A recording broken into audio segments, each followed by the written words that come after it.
Hello everyone, अध्ययन कक्ष में आप सभी का स्वागत है। तो आज के इस वीडियो में हम बात करने वाले हैं साइकोलॉजी के कुछ प्रीवियस ईयर क्वेश्चंस की। तो चलिए आज की वीडियो को शुरू करते हैं। हमारा फर्स्ट क्वेश्चन है, which of the following is not a function of educational psychology. तो पूछा गया है कि निम्नलिखित में से कौन सा शैक्षिक मनोविज्ञान का कार्य नहीं है। ठीक है, तो जो आपकी एजुकेशनल साइकोलॉजी है ये हमें चाइल्ड डेवलपमेंट पर नॉलेज प्रोवाइड करवाती है, करिकुलम डेवलपमेंट में असिस्ट करती है और हमें एक सुटेबल मेथड ऑफ टीचिंग को आइडेंटिफाई करने में हेल्प करती है। तो यहाँ पर जो एजुकेशनल साइकोलॉजी का फंक्शन नहीं है वो है आपका option C, to analyse the relationship of a person with other members of his society. ठीक है, तो इसका सही आंसर रहेगा ऑप्शन सी कि ये आपका एजुकेशनल साइकोलॉजी का फंक्शन नहीं है। नेक्स्ट क्वेश्चन है, mental age and chronological age of a student are 8 and 8 respectively, then his IQ will be. ठीक है, तो यहाँ पर आपको मेंटल एज दी गई है, क्रोनोलॉजिकल एज दी है और पूछा है कि इसका IQ कितना होगा। ठीक है, तो हम जानते हैं कि IQ का फॉर्मूला क्या होता है। IQ का फॉर्मूला होता है mental as divide by chronological S multiply by 100। तो यहाँ पर जो आपकी मेंटल एज है वो भी आपकी 8 है और आपकी क्रोनोलॉजिकल एज भी 8 है। तो आपके पास जो IQ होगा वो कितना आ जाएगा, 100 आ जाएगा। ठीक है, तो अब हम देखेंगे कि जो आपका IQ 100 है ये आपका किस लेवल के अंडर आता है। तो ये आपका एवरेज लेवल में आता है। तो इसका सही आंसर रहेगा ऑप्शन बी, एवरेज लेवल, कि जो आपका स्टूडेंट होगा उसका IQ कैसा होगा, एवरेज लेवल का होगा। और जो आपकी एवरेज लेवल का IQ कितना होता है वो आपका 92,109 रहता है। तो इसका सही आंसर हमारे पास रहेगा option B of average level. Next question है, an essential aspect of learning is dash. तो पूछा गया है कि डैश सीखने का एक अनिवार्य पहलू है। तो हम जानते हैं कि लर्निंग के लिए सबसे इंपॉर्टेंट क्या है, मोटिवेशन होनी चाहिए। ठीक है, अगर मोटिवेशन नहीं होगी तो हम किसी चीज को नहीं कर पाएंगे। तो जो आपकी मोटिवेशन है ये लर्निंग का एक जरूरी एस्पेक्ट है, एक एसेंशियल एस्पेक्ट है। तो इसका सही आंसर रहेगा option C, motivation. Next question है, dash is not an element of creativity. तो पूछा गया है कि इसमें से कौन सा रचनात्मकता का तत्व नहीं है। तो जो क्रिएटिविटी है उसमें हमारी फ्लुएंसी होती है, फ्लेक्सिबिलिटी होती है, ओरिजिनलिटी होती है। ठीक है, तो ये तीनों चीजें आपकी क्रिएटिविटी में होती है। तो इसका सही आंसर हो जाएगा ऑप्शन ए, मेमोरी, की जो आपका मेमोरी है यह आपका क्रिएटिविटी का एलिमेंट नहीं है। नेक्स्ट क्वेश्चन है, cause effect relationship is studied through which of the following method. तो पूछा गया है कि जो कॉज इफेक्ट रिलेशनशिप है उसका अध्ययन इनमें से किस विधि द्वारा किया जाता है। तो जब भी बात आती है कॉज इफेक्ट रिलेशनशिप की तो वहां पर बात होती है एक्सपेरिमेंटल मेथड की। ठीक है, जो आपका एक्सपेरिमेंटल मेथड है यहाँ पर कॉज इफेक्ट रिलेशनशिप्स को स्टडी किया जाता है। तो इसका सही आंसर रहेगा option D, experimental method. Next question है, अनयूजुअल रेपिटेटिव बिहेवियर और a tendency to engage in a restricted range of activities are the symptom of. तो पूछा गया है कि व्यवहार की असामान्य पुनरावृत्ति या सीमित गतिविधियों में संलग्न होने की प्रवृत्ति किस चीज के लक्षण है। ठीक है, आपको बताना है कि ये किस चीज के सिम्टम्स हैं। तो ये आपके ऑटिज्म के सिम्टम है। तो इसका सही आंसर रहेगा option A, autism. Next question है, when the conscious mind of a person is focused on some object और activity it is called dash. तो आपसे पूछा गया है कि जब किसी व्यक्ति का चेतन मन यानी जो कॉन्शियस माइंड है जब वो किसी वस्तु या फिर गतिविधि पर केंद्रित होता है तो उसे हम क्या कहते हैं। ठीक है, तो अब जब हमारा जो कॉन्शियस माइंड है वो किसी ऑब्जेक्ट या फिर एक्टिविटी पर फोकस्ड है तो इस चीज को हम क्या कहेंगे, अटेंशन कहेंगे। मतलब कि हम उस चीज पर क्या है, फोकस कर रहे हैं, अटेंशन दे रहे हैं। तो इसका सही आंसर रहेगा option A, attention. Next question है, which of the following is not a factor influencing learning. तो पूछा गया है कि निम्नलिखित में से अधिगम को प्रभावित करने वाला कौन सा कारक नहीं है। तो यहाँ पर आपको ऑप्शन दिए गए हैं और आपको बताना है कि इनमें से कौन सा फैक्टर लर्निंग को प्रभावित नहीं करता है।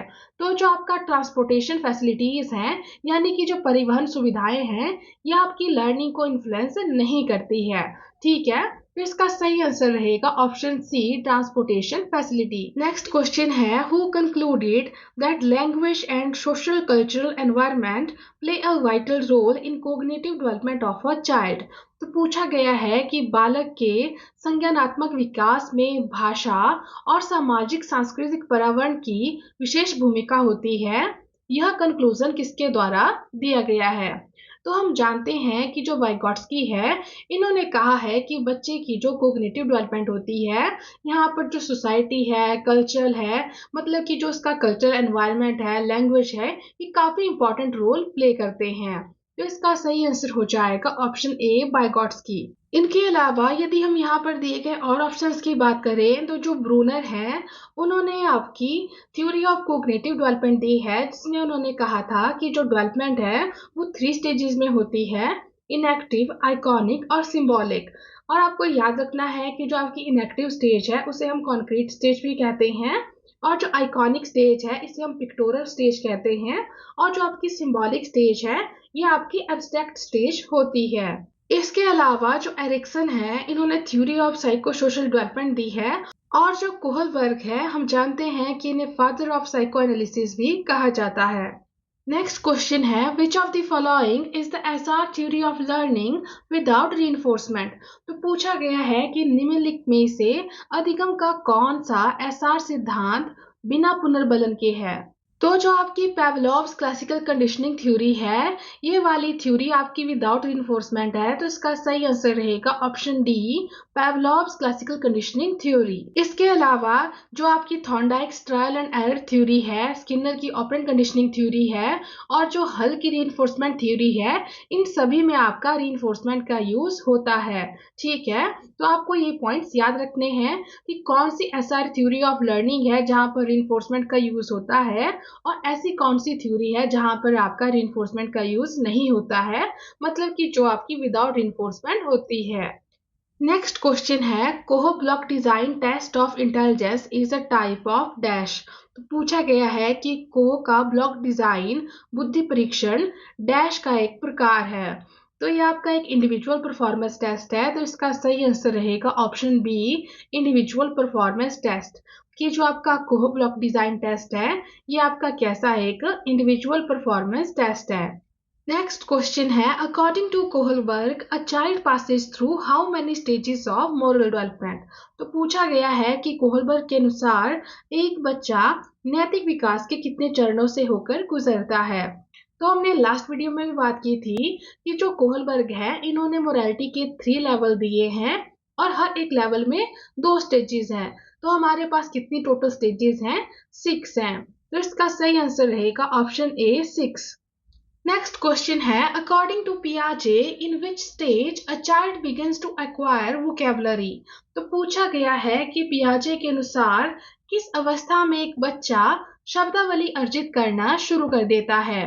तो पियाजे के अनुसार जो आपकी प्री ऑपरेशनल स्टेज है, यहाँ पर बच्चा वोकैबुलरी को एक्वायर करना शुरू करता है। इसी के साथ ये वही स्टेज है जहाँ पर बच्चे की लैंग्वेज डेवलपमेंट काफी तेजी से होती है। तो इस स्टेज के दौरान जो बच्चा है वो वोकैबुलरी एक्वायर करना शुरू कर देता है। तो इसका सही आंसर रहेगा option B, pre operational stage. Next question है, who said psychology is the scientific study of the activities of the individual in relation to the environment? तो आपसे पूछा गया है कि किसने कहा है कि मनोवैज्ञानिक व्यक्ति की क्रियाओं का उसके पर्यावरण के संदर्भ में वैज्ञानिक अध्ययन है। तो ये जो स्टेटमेंट है ये वुडवर्थ के द्वारा दी गई है, तो इसका सही आंसर रहेगा option B, Woodworth. Next question है, who developed the concept of primary mental abilities? तो पूछा गया है कि प्रारंभिक मानसिक योग्यता की अवधारणा किसने विकसित की थी? तो जो आपकी प्राइमरी मेंटल एबिलिटीज है, इसका कॉन्सेप्ट थ्रस्टन के द्वारा दिया गया था, तो इसका सही आंसर रहेगा ऑप्शन ए, L L Thurstone. Next question है, डिस्ग्राफिया इज अ डैश? तो हम जानते हैं कि जो डिस्ग्राफिया है ये एक राइटिंग रिलेटेड डिसऑर्डर है, तो इसका सही आंसर रहेगा option C, writing disorder. Next question है, according to Sigmund Freud which of the following is not the level of mind? तो पूछा गया है कि सिगमंड फ्रॉयड के अनुसार निम्नलिखित में से कौन सा मन का स्तर नहीं है? तो हम जानते हैं कि सिगमंड फ्रॉयड ने 3 लेवल्स दिए थे, कॉन्शियस, प्री कॉन्शियस और अनकॉन्शियस। तो यहाँ पर जो आपका माइंड का लेवल नहीं है वो है ऑप्शन डी, सुपर कॉन्शियस। तो इसका सही आंसर हो जाएगा option D, super conscious. Next question है a motivated behaviour is directed toward. तो पूछा गया है कि जो अभिप्रेरित व्यवहार है वो डैश की तरफ केंद्रित होता है। ठीक है, तो जो आपका मोटिवेटेड बिहेवियर है ये आपका गोल की तरफ डायरेक्टेड होता है, तो इसका सही आंसर रहेगा option B, goal. Next question है in some cases children show less mental ability as compare to their parents and vice versa, this rule of heredity is known as. तो पूछा गया है कि कुछ मामलों में बच्चे अपने माता पिता की तुलना में कम मानसिक क्षमता दिखाते हैं और इसके विपरीत वंशानुक्रम का यह नियम कहलाता है। तो आपको बताना है कि ये कौन सा हेरिडिटी का नियम है। तो ये आपका लॉ ऑफ रिग्रेशन है, तो इसका सही आंसर हो जाएगा option D, law of regression. Next question है a student always gets 2 toffees after writing 10 correct lines, it is an example of. तो पूछा गया है कि एक विद्यार्थी को हमेशा 10 सही पंक्तियां लिखने के बाद 2 टॉफियां मिलती है। तो आपको बताना है कि ये किसका उदाहरण है। तो यहाँ पर हमने क्या है, एक रेशो को फिक्स कर दिया है कि जब भी बच्चा 10 लाइन सही लिखेगा तो तभी हम उसको क्या है, टॉफी देंगे। और यहाँ पर जो टॉफी है वो क्या है, आपका रीइंफोर्समेंट का काम कर रही है। तो ये क्या है, आपकी एक फिक्स्ड रेशो रीइंफोर्समेंट है। मतलब कि हम क्या है, एक फिक्स्ड रेशो के बाद उसको रीइंफोर्समेंट दे रहे हैं। तो इसका सही आंसर रहेगा option D, fixed ratio reinforcement. Next question है which school of psychology accepts psychology as the science of consciousness. तो पूछा गया है कि मनोविज्ञान का कौन सा संप्रदाय मनोविज्ञान को चेतना के विज्ञान के रूप में स्वीकार करता है। तो जो आपका स्कूल ऑफ स्ट्रक्चरलिज्म है ये साइकोलॉजी को साइंस ऑफ कॉन्शियसनेस के रूप में एक्सेप्ट करता है, तो इसका सही आंसर रहेगा option A, structuralism. Next question है who propounded social learning theory. तो आपको बताना है कि जो सामाजिक अधिगम का सिद्धांत है वो इनमें से किसके द्वारा दिया गया।